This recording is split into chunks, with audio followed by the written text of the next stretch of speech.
Hello guys.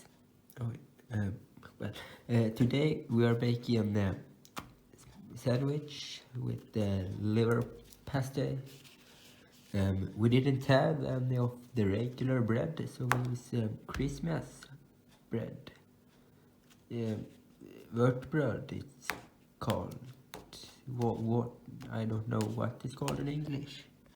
The liver pastej, liver pate paste look like this. Very nice. It's a liver and it's pate. Yeah, it's very nice. It's pretty hard to film, so it maybe won't be very good. But you take the liver pasta, you can put the butter. But if you're a lazy bastard like me, you don't get the butter on. This doesn't work very well.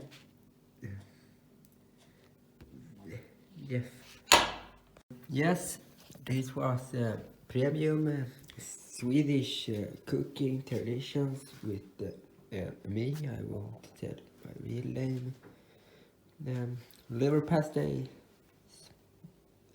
sandwich with no butter. Very healthy for you. No, it's not. Goodbye, folks. Goat folk.